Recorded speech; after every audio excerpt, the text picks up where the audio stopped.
2007 में मैं गुरुदेव से जुड़ी थी और 7 से जो है तैयारी करनी स्टार्ट की थी आरएस। उससे पहले मेरे पास साइंस था और मैंने अपने जीवन के 7 साल साइंस को दिए थे। एमएससी की है मैंने बायोटेक में और +2 ग्रेजुएशन और फिर मास्टर्स भी कहाँ से किया, एम्स से। तो इरादा ये था कि बाहर जाना है, फॉरेन जाना है और जीआरई वगैरह देना है। लेकिन उस समय आरएस की वैकेंसी निकली 2007 में और मेरे फादर ने बोला कि एग्जाम निकला हुआ है, आप दे दो। तो लौट के आए। उस समय जीआरई, उस समय रिसेशन आया था तो जीआरई बैन हो गया था। 1 साल तो था ही मेरे पास में, तो मैंने सोचा चलो ठीक है, लेट्स ट्राई। फिर तैयारी की, उसी दौरान गुरुदेव से जुड़ी। जुड़ने के बाद क्या हुआ कि एक फेज आता है आपकी लाइफ में, जब आप ग्रेजुएशन कर लेते हैं, मास्टर्स कर लेते हैं, तो आप चाहते हैं कि आप कुछ चीज़ अचीव कर लें, है ना। आप चाहते हो कि जनरली एमए कर लेते हो, आगे एमएससी कर लेते हो, तो आप चाहते हो नेट क्लियर कर लें। तो मैंने नेट का एग्जाम दिया। अच्छा, उससे पहले मैंने पीएमटी का भी एग्जाम दिया था, तो पीएमटी में मेरा सिलेक्शन नहीं हुआ। तो पापा के कहने की वजह से साइंस छोड़ी नहीं, बहुत इंटरेस्ट नहीं था, फिर भी नहीं छोड़ी। पहले अच्छा 80% का दबाव जो है वो हमेशा रहता था, लेकिन सिलेक्शन कहीं नहीं होता। तो ऐसी स्थिति में क्या हुआ कि जब गुरुदेव से जुड़ी मैं, तो एक जो फेज अभी आप लोगों का है जिसमें आप चाह रहे हो कि हमने इतने साल तैयारी की है और हम चाहते हैं कि कुछ बन जाए, पेरेंट्स भी चाहते हैं, हम लोग भी चाहते हैं कि एक भौतिक स्थिति जिसे हम कहते हैं कि पैसा आता रहे, तनख्वाह आती रहे हर महीने की, और हमारी जो लाइबिलिटीज हैं आने वाले जीवन की वो हम फुलफिल कर पाए, चाहे आप लड़की हो चाहे लड़का हो। वो चीज़ हर व्यक्ति के मन में होती है, वो मेरे मन में भी थी। तो मैंने ऐसी जिसको कहते हैं अल्टप्पे में आरएस के एग्जाम का फॉर्म भर दिया। मुझे मेरी कोई इच्छा नहीं थी बचपन से प्रशासनिक अधिकारी बनने की, ना मैंने कभी सोचा था, मैंने कोई बीएड नहीं की। मैंने सीधे एमएससी से ऑप्शंस जो है वो बड़े एब्रप्ट लिए। साइंस बैकग्राउंड के बाद में पब्लिक एड और सोशियोलॉजी ली। कभी भी राजस्थान जी की हिंदी ढंग से लिखनी नहीं आती थी, सच बताओ तो। पूरा थ्रू आउट इंग्लिश मीडियम था, तो जो नोट्स लिखवाते थे वो भी मैं जो बोलते थे उसको इंग्लिश में ट्रांसलेट करके लिखती थी। इतनी बुरी स्थिति थी आरएस में। और दूसरे बच्चों को देखती थी तो ऐसा लगता था पता नहीं यार कहाँ जो है अपन फंस गए, वापस अपन तो कोई वाला एग्जाम देंगे। लेकिन प्री का एग्जाम हुआ और प्री के दौरान ही मैं गुरुदेव से जुड़ी और उस समय जो है मुझे बहुत ज़्यादा जो है फिर इंटरेस्ट आने लग गया पढ़ने में। जो राजस्थान जी के बहुत बेकार लगती थी वो बहुत अच्छी लगने लगी।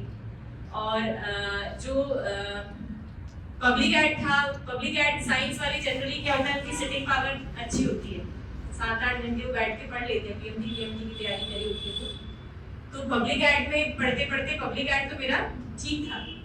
अब जब प्री का एग्जाम दिया उसके बाद में मैं गुरुदेव से जुड़ चुकी थी और गुरुदेव ने शरीर जो है वो दीक्षा दी थी मुझे। पहले मैं जामसर गई थी, उसके बाद में बीकानेर में ही गुरुदेव से दीक्षा ली थी। तो बहुत ऐसे लगा जैसे बहुत समय से जो है कोई एक पीड़ा थी मन में, और बहुत कहते हैं ना कि एक आत्मा जो है हजारों जन्मों से जो है भटक रही थी और उसे कोई एक स्थान मिल गया। वो चीज़ जो है मुझे गुरुदेव ने यहाँ पर जो है टच किया था जब मैं फर्स्ट टाइम गुरुदेव से मिली थी। वो चीज़ मुझे आज भी याद रहती है और वो मेरे लिए बहुत बड़ा मोमेंट था। तब मेरी ऐसे गुरुदेव मंत्र देकर दीक्षा देते थे, तो वो मंत्र देकर दीक्षा जो है हुई उस दिन। और उसके बाद में जो है मेरा पढ़ाई का तो चेंज आया ही, प्लस जो है मानसिक रूप से जो विकास होता है व्यक्ति का वो भी जो है होना धीरे धीरे स्टार्ट हो गया। पहले क्या होता था, परसेंटेज के लिए पढ़ते हैं, जनरली हमारा एक पर्सपेक्टिव होता है हमारी परसेंटेज अच्छी बन जाए, हमारा कहीं सिलेक्शन हो जाए।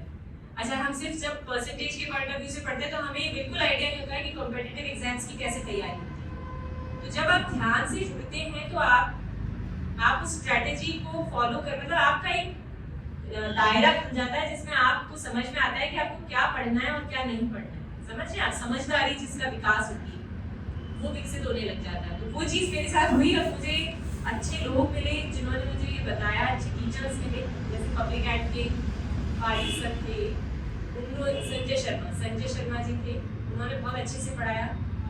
लेकिन हुआ ये कि जब एग्जाम हुआ तो उस समय स्केलिंग होती थी, बहुत ज़्यादा नेगेटिव स्केलिंग हो गई। तो ये सब लोग जितने भी जने हमारे फ्रेंड्स थे वो सब डिस्कस कर रहे थे कि मेरा ये क्वेश्चन सही है, मेरा ये क्वेश्चन सही है। मैं सोच रही थी मेरे तो सारे गलत हो गए। लेकिन आप बिलीव नहीं करेंगे कि उस समय जनरल गर्ल्स की जो कट ऑफ गई वो गई 146 तो मेरे जो है स्केल होके नंबर 182 चले गए थे, तो इजीली प्री क्लियर हो गया। अच्छा, चैलेंज मैंने यही किया था गुरुदेव को कि अगर मेरा प्री सिलेक्ट हो जाता है, क्योंकि मुझे तो प्री की भी आशा नहीं, प्री में मेरा क्लियर हो जाता है तो मैं मान लूंगी कि हाँ आपको शक्ति होगी। तो प्री क्लियर हो गया। फिर उसके बाद में एग्जाम्स मेंस के आए, तो मेंस भी दिया। तो मेंस के दौरान मेरे पास में पब्लिक एड और फिलॉसफी था। मीडियम था इंग्लिश, फिलॉसफी हमने चूज कर लिया हिंदी में देने के लिए। वहाँ उस समय ये ऑप्शन होता था आरएस में कि आप दो, अभी भी मेरे ख्याल से होगा कि आप जिस लैंग्वेज में देना चाहते हैं, उसमें कोई बाउंड नहीं होता है कि आप एक सब्जेक्ट इंग्लिश में दें और एक सब्जेक्ट हिंदी में दे दें। तो जो पढ़ाने वाले टीचर थे हमारे तत्कालीन परिस्थिति में, तो हिंदी में पढ़ाया था, तो हमने हिंदी में फिलॉसफी। अब फिलॉसफी का कोई एबीसीडी पता नहीं। एक एचएस सिन्हा करके बुक आती थी, एचडी सिन्हा, एचडी सिंह ऐसे करके कोई बुक का नाम भी आते हैं मुझे। तो वो जो है पढ़ के इंडियन फिलॉसफी और एक बहुत ही बेकार सब्जेक्ट होता है वेस्टर्न फिलॉसफी मेरे पॉइंट ऑफ व्यू से बाकी तो अच्छा ही है। वो पढ़ के जब मैं मतलब एग्जाम का टाइम आया, तो जीके का पेपर था। जीके के पेपर में 2 दिन का मतलब टाइम पीरियड था फिलॉसफी के पेपर में और जीके के पेपर में। तो जीके का जो पेपर होता है उसमें जीके 1 और जीके 2 होता था। अब तो क्या आपके सब्जेक्ट्स हट गए और सिर्फ जीएस के 4 या 5 पेपर होते हैं, उस समय सब्जेक्ट्स होते थे। तो ये बात है 2007-8, आज से लगभग 15 वर्ष पहले की बात बता रही हूँ। तो उस समय जीके का जो पेपर था उसमें मैं बताऊँ आपको कि मुझे एक इंसिडेंस बहुत अच्छे से याद है उसका। मैंने 1857 की मैंने मतलब जब मैं पढ़ती थी तो मैं सोचती थी कि हाँ अपन प्रतियोगिता दर्पण में पढ़ते हैं कि इतने जो बच्चे हैं वो नोट्स बनाते हैं करते, तो अपन भी नोट्स बनाएंगे। आप बिलीव नहीं करेंगे कि मैंने कोई 4 क्वेश्चन उस नोट्स में लिखे थे। इसमें से एक 1857 की क्रांति था और उसके कॉजेज और रीजंस, और 2-3 और क्वेश्चंस थे। उनमें 4 क्वेश्चन में से 3 क्वेश्चन पेपर में थे, है ना। Can you believe it? ऐसा हो ही नहीं सकता, डिटेल क्वेश्चन में। तो वो क्योंकि मैंने प्रिपेयर किए थे इस वजह से आए, या भगवान जाने क्या रीजन था। ये जीके 1 की बात है। जीके 2 में राजस्थान जीके में क्या होता, जो 3 घंटे जो मैं आपको बता रही थी, मैंने इंग्लिश में नोट्स लिखे थे, वो मेरे पास में और कोई ऑप्शन नहीं था, तो मैंने उसको रिवाइज करके मैं चली गई। उसमें से बहुत सारे क्वेश्चंस उसी समय। देखो ऐसा होता है कि हम पढ़ते बहुत कुछ है, हो सकता है कि आपने मुझसे ज्यादा पढ़ाई की हो, ए या बी या सी डी, लेकिन मेरा लक जो है वो बहुत बड़ा फैक्टर होता है। मेहनत होती है, 90% मेहनत होती है, 10% आपका लग भी होता है। तो गुरुदेव से जब आप जुड़ेंगे, मैं आपको बता रही हूँ, मुझे अभी वो मोमेंट याद आ रहा है कि जब मैं पेपर लिखती थी, लेखन शैली मेरी बहुत अच्छी थी, क्योंकि हम यूनिवर्सिटीज में बहुत सप्लीमेंट्रीज बने, लेखन शैली में बहुत जिसको होता है गप्पे मार के जो है अपनी कॉपियां भरना, मुझे बहुत अच्छे से आता था। लेकिन मुझे उस समय ऐसा लगता था कि मेरे पेन पर जो है कोई ऐसे मतलब मैं नहीं लिख रही, कोई और ही लिख रहा है, और वो लिखा जा रहा है, लिखी जा रहा है, लिखी जा रहा है, ऐसे चल रहा है। उसके बाद में क्या हुआ कि 2 दिन का गैप था और फिलॉसफी का पेपर था। फिलॉसफी में था हमारा डब्बा गोल, हमें आता ही नहीं था कुछ, आप मतलब पढ़ा भी था लेकिन बहुत ज्यादा जो है वो कुछ नहीं था। तो मुझे एक्चुअली उधर लड़कियां रोने लग जाती थी, अभी भी रोती हूँ मैं, सर ज्यादा पता है लेकिन जो है उस समय बस ये होता है कि अब आपको कुछ नहीं आता तो हम रोने लग जाते हैं पेरेंट्स साथ, मुझे तो कुछ नहीं आता, मुझे तो कुछ नहीं आता। तो मुझे ध्यान लगा उस समय, और ध्यान की अवस्था में मैंने एक रजिस्टर था मेरे पास में, उसमें 2 पन्ने जो है वो लिखे। मैं आपको ये रियलिटी बता रही हूँ ना, बाहर जाके जब मैं लोगों के बारे में बताती हूँ तो कहते हैं कि आपको पेपर पता था, लेकिन वो पेपर मैंने लिखा बकायदा, और मुझे भी फील नहीं हुआ कि ये चीज जो है वो क्या है ना मुझे एहसास हुआ, ना मुझे लगा चलो ठीक है पापा ने लिख ली है तो इनको पढ़ लियो। वो वेस्टर्न फिलॉसफी का था। इंडियन फिलॉसफी क्या होती है, क्योंकि हम बचपन से बड़े होते हैं तो कुछ चीजें हम अपने उसमें सीखते जा रहा है, बहुत डिफरेंट चीजें थी, लेकिन फिर भी कुछ चीजें जो है मुझे आती थी। वेस्टर्न फिलॉसफी में बहुत हाल खराब, तो वो मेजरली वेस्टर्न फिलॉसफी का ही लिखा मैंने, ध्यान में लिखा गया। और नेक्स्ट डे जब पेपर था तो मैंने सिर्फ 3 घंटे मिलते हैं 2 पेपर की गैप में, उस 3 घंटे में मेरे पास में कोई ऑप्शन नहीं था, तो मुझे लगा कि चलो मैं यही रिवाइज कर लेती हूँ जो मैंने लिखा है। वो सारे क्वेश्चंस मैंने रिवाइज किए, और मैंने कोई 2-3 जने थे उनको ये पेपर बताया भी था, ये कह के नहीं बताया था ध्यान में, क्योंकि मुझे लगा ये लोग सोचे पागल है, ध्यान में भी कोई ऐसा लिख सकता है क्या, लेकिन मैंने बताया था कि इनको पढ़ लेना है ना। मुझे लगा कि क्या पता मेरे फ्रेंड्स को भी इससे जो है बेनिफिट हो जाए, उन्होंने पढ़े नहीं, और वो सिर्फ मेरे लिए ही था। और वो पेपर 90% पेपर उसमें से आया। मतलब ये आश्चर्य का ही विषय है और कुछ नहीं। आज तक मैं भी जो है उस चीज को समझ नहीं पाई कि वो क्या चीज थी। 90% पेपर, मुझे एक दो क्वेश्चंस भी याद है, त्रिवर्ग क्या है और गांधी का जो दर्शन है उसके बारे में पूछा था, अरविंद के दर्शन के बारे में पूछा था, तो ये सब मैंने लिखे हुए थे। फिर उसके बाद में पब्लिक एड मेरा जनरली जो है वो अच्छा था, लेकिन पब्लिक एड में क्या हुआ, नेगेटिव स्केलिंग। लेकिन एक स्केलिंग में क्या होता है, एक वो बनता है जिसके अंदर आधे बच्चों की तो पॉजिटिव चली जाती है, आधों की नेगेटिव चली जाती है। मैं जो है पॉजिटिव, जो हायर साइड पे होता है, जिसने अच्छा पेपर किया होता है वो और पॉजिटिव है, तो मुझे जो है हायर साइड में चला गया 184 नंबर 200 में से पब्लिक एडमिनिस्ट्रेशन। तो फिर इंटरव्यू की, फिर ऐसे करके मेंस क्लियर किया। मेंस के नंबर आपको नहीं पता पड़ते। फिर इंटरव्यू की बारी आई। इंटरव्यू में मेरी फ्रेंड गुरबहन भी है, वो उनके हस्बैंड भी अजीत पुरी, आप जानते होंगे, प्रीति चौधरी, आरपीएस में वो मेरी बैच में, और मेरी बैचमेट भी है, मेरी पुरानी जानकार भी थी, हमने साथ में तैयारी भी की थी, लेकिन ऐसे बहुत ज्यादा जो है तैयारी नहीं की थी। तो वो उस दौरान जो है इंटरव्यू की तैयारी के समय भी ये होता है कि आपके पास बहुत वाइड एरिया होता है, आपको अपने दोनों सब्जेक्ट्स भी पढ़ने हैं, जीएस भी पढ़ना है, न्यूज़पेपर भी पढ़ना है, बहुत सारी चीजें पढ़नी होती है, तो आप कंफ्यूज जाते हैं लास्ट में जाके, और आपके पास में दवाइयों की लाइन लग जाती है, इतना जो है मतलब स्ट्रेस भी होता है, फिर इतने ज्ञान देने वाले लोग आ जाते हैं आपके पास। हम तो क्या करते थे, इसमें ध्यान करते थे, और प्रीति भी जो है वो आ जाती थी मेरे पास में 2-3 घंटे डिस्कस करने के लिए, और उनका सब्जेक्ट जो था वो पॉलिटिकल साइंस था, तो उन्होंने मुझे संविधान की प्रस्तावना उसमें याद नहीं थी।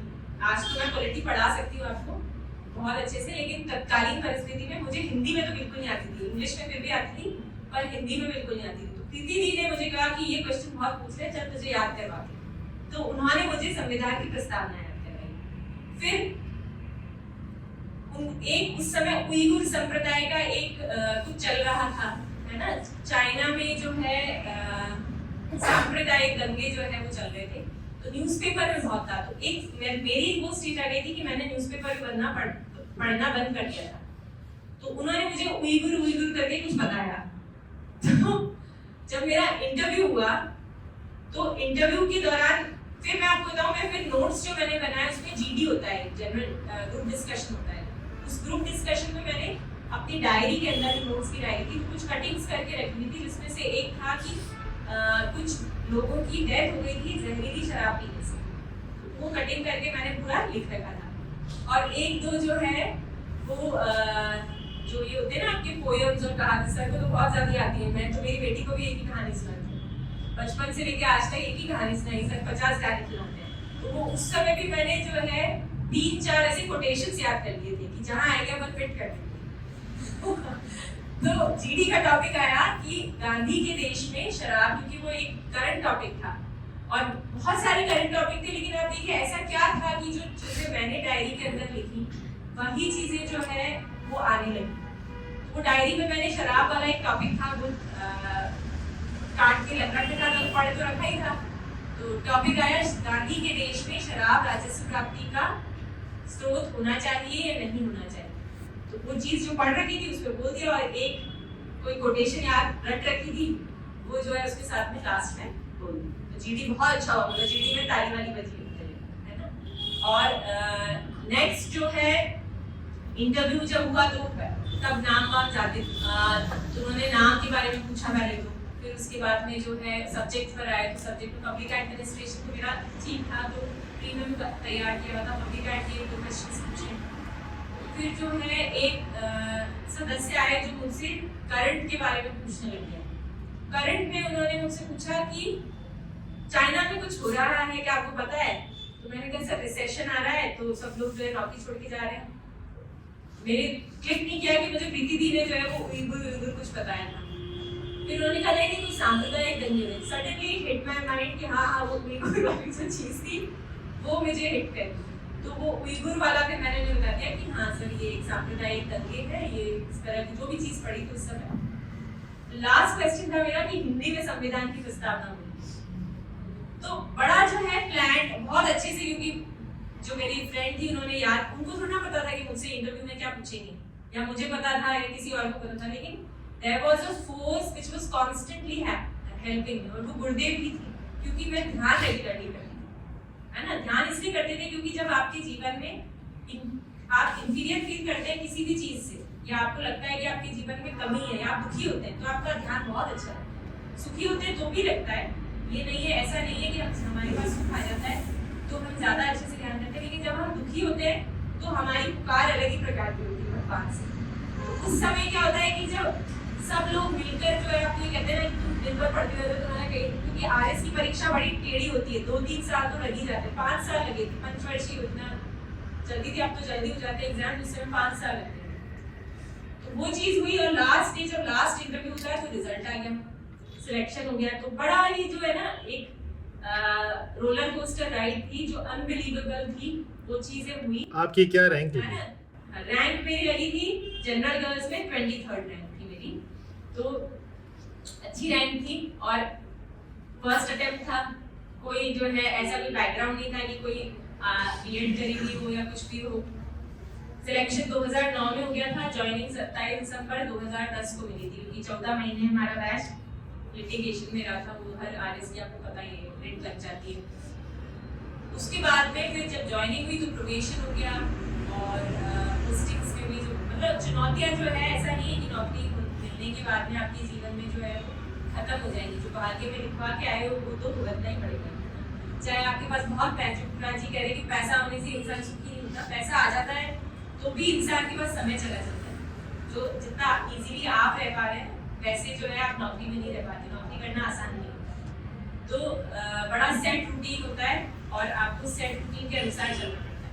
उस रूटीन में अगर आप 15 मिनट सुबह या 15 मिनट शाम को, या आपका जो डिवोशन है वो गुरुदेव के प्रति रहता है, तो आप बहुत जो है आपके जीवन में बहुत शक्ति रहती है कि हाँ मेरा जीवन जो है वो टेढ़ा मेढ़ा हो सकता है, डगमगा सकता है, लेकिन वो ट्रैक पर जो है रखने की नीति मेरे गुरु की है, और वो रहता है ना, क्योंकि यू आर सरेंडर्ड, आपने उनको जो है वो सरेंडर कर दिया है कि मैं आपकी शरण में हूँ और आपको मेरा ध्यान रखना है। प्लस माइनस हो सकता है, आपकी जो अच्छी चीजें हो रही है वो भी वही करवा रहे हैं, बुरी चीजें हो रही है वो भी वही करवा रहे हैं, लेकिन वो आपके बेनिफिट के लिए ही होगी, ये तय है। इसलिए आपको गुरुदेव से सिर्फ पढ़ाई के लिए नहीं जुड़ना चाहिए। देखिए दो चीजें हैं, एक तो भौतिक सफलता होती है, एक आध्यात्मिक सफलता होती है। जब हम यंग होते हैं, जो मेरी वाली एज थी उसमें आज आपको, हमें भौतिक चीजें चाहिए होती है, क्योंकि हमें बचपन से यही सिखाया गया है। हमें पेरेंट्स ने कहा तुम पढ़ोगे क्या बनोगे, किसी ने ये नहीं कहा कि तुम एक आत्मा हो, तुम्हें आध्यात्मिक उन्नति करनी है, इस बारे में जो है वो किसी ने बात नहीं करी, है ना। तो ऐसी स्थिति में हमारा दोष नहीं है, हमारी अपब्रिंगिंग का दोष है। हमें कभी ये नहीं बताया गया कि हमारे जीवन का उद्देश्य जो है वो मोक्ष है, ना हमारे माता पिता को पता है, ना हमें बताया गया। तो एक्चुअल तो उद्देश्य यही है, लेकिन उसके बीच में आपकी भौतिक जो नीड्स हैं वो भी पूरी होनी चाहिए, वरना आपको राम के बिना, राम तभी याद आता है जब इंसान के रोटी होती है, उनके पेट कहते हैं ना भजन नहीं होते। तो वो चीज जो है जब आप वहां सेटिस्फाई हो जाओगे, आपके वो नीड्स जब सेटिस्फाई होंगे, तो आप सोचोगे कि अब मैं सेल्फ रियलाइजेशन की बात करें, अब मैं आध्यात्मिकता की बात करें। तो वो चीज भी जो है वो स्टेज आती है आपकी 10 साल जब आपको सब मिल जाता है ना, लाइफ में हर चीज मिल जाती है, फिर आपको लगता है ये क्या था, है ना। मतलब एक्चुअली तो जो है मैंने जो नाम जप किया वो मेरे उस खाते में जाना है जहाँ पर मैं मृत्यु के बाद में भी जो है मुझे जो है इस रहेगा कि हाँ मैंने कुछ किया है लाइफ में, है ना। बाकी तो सब यही रह जाता है। इसलिए आपको ध्यान से सिर्फ पढ़ाई के लिए नहीं चुनना है, पढ़ाई तो आपकी अच्छी होगी ही, अगर आपका ध्यान यहाँ लगेगा, आज्ञा चक्र पर लगेगा, तो आपका ध्यान किताब में लगेगा। हम क्या होता है जनरली एज स्टूडेंट्स हम भटक जाते हैं, हम पढ़ते तो बुक में है लेकिन हमारा ध्यान कहीं और होता है। उसी को ध्यान कहते हैं कि जो आप कर रहे हैं, आपका कॉन्शियसनेस कॉन्सेंट्रेशन वहीं पर है, जो आप कर रहे हैं वही ध्यान। तो गुरुदेव से जुड़िए आपको हमेशा ऐसा फील होगा कि एक फोर्स है जो आपको हेल्प कर रही है, जो आपकी लाइफ में कुछ भी गलत होने से पहले ही उसको रोक देती है। आपके इंडिकेशंस भी आ जाएंगे, सारी चीजें होंगी और आपके साथ गलत नहीं होगी, ठीक है। अगर आपका विश्वास अटल है और आप ध्यान रेगुलर कर रहे हैं और आपको प्रेम है गुरुदेव से, सबसे बड़ी जो चीज है ना वो ये है कि जब हमने अपने माता पिता से या हस्बैंड वाइफ से या बच्चों से प्रेम होता है तो उनका एक समर्पण जैसा होता है, वो आपका अगर गुरुदेव के प्रति जो आ गया तो उनकी भी ड्यूटी बनती है फिर आपका ध्यान रखने की, और वो जरूर 100%। मतलब इंसान तो क्या कर सकता है, गुरु बहुत सारी चीजें जो है वो आपके लिए करते हैं, तो बहुत छोटी मोटी चीजें हैं। हम लोग जब गुरुदेव के पास जाते थे तो हम मेरे साथ में मलिका राठौड़ थे, उन्होंने तो डायरेक्टली पूछ लिया था कि गुरुदेव मेरा सिलेक्शन होगा कि तो गुरुदेव का जवाब ये था कि बेटा एवरीथिंग इज प्री डेस्टिन्ड, सब कुछ पहले से तय है, आपकी जानकारी नहीं। तो वो लेख तो लिख दिए गए, आप उसी दिशा में बढ़ोगे जिस चीज के लिए आपके लिए भगवान ने तय कर दिया है। आप यहाँ आए हो, पैनोरमा आए हो, गुरुदेव से जुड़े हो, आप पढ़ रहे हो, तो दैट मींस कुछ ना कुछ आपके लिए नौकरी तय, नौकरी मिल जाएगी, है ना। वो बहुत बड़ी चीज नहीं है, ये आपको आने वाले समय में जब आपको मिल जाएगी ना तब फील होगी कि बहुत बड़ी चीज नहीं थी तो मिल गई, ठीक है। इसलिए आपको सबको गुरुदेव से जरूर जुड़ना चाहिए। ये सिर्फ आपकी पढ़ाई के लिए नहीं है, ये आपकी शारीरिक, चाहे आप शारीरिक सौंदर्य मान लीजिए, शारीरिक बल मान लीजिए, या निरोगी काया मान लीजिए, है ना, वो एक सबसे बड़ा सुख होता है, उसके लिए भी है, और आपके दैनंदिन कार्यों के लिए भी है। बहुत सी समस्याएं होती है जीवन में, मतलब हर व्यक्ति की अपनी अपनी समस्या है, मेरी समस्या अलग है, आपकी अलग है, इनकी अलग है। जो भी समस्याएं हैं आपकी, उनको आप सरेंडर करेंगे तो वो समस्या है तो सुलझेगी, क्योंकि फिर अगर आपको समस्या नहीं सुलझेगी तो आपका ध्यान भी नहीं लगेगा। गुरुदेव की ड्यूटी है उन समस्याओं को पहले सुलझाने, इसलिए आपका सरेंडर जो है वो कंप्लीट होना चाहिए। अगर आपने सरेंडर कर दिया है तो फिर उनकी 100% ड्यूटी करती है, ध्यान भी लगता है, मूवमेंट्स भी होते हैं, विजन्स भी होते हैं, है ना। आपको जो है प्रकाश भी दिखेगा, आप जिस भी देवता में आपकी आस्था है वो भी दिखेंगे, आपको गुरुदेव के दर्शन भी होंगे, है ना, आपको दादा गुरुदेव के दर्शन भी होंगे, बहुत सी चीजें होंगी। ये आपके जो प्रारब्ध है उन पर भी निर्भर करता है बहुत हद तक, लेकिन ये तो तय है कि आपका कॉन्सेंट्रेशन जो है वो 100% होगा एज स्टूडेंट, है ना, और आप उसके अंदर जो है बहुत ज्यादा इजाफा होगा, और आप कहोगे कि पैनोरमा में आने से, ध्यान करने से जो है मेरी पढ़ाई ज्यादा अच्छी है। ऐसे हजारों बच्चे हैं जो ये चीज बोलते हैं। लेट्स स्टार्ट, कैसे करते हैं ध्यान में आपको बता देती हूँ।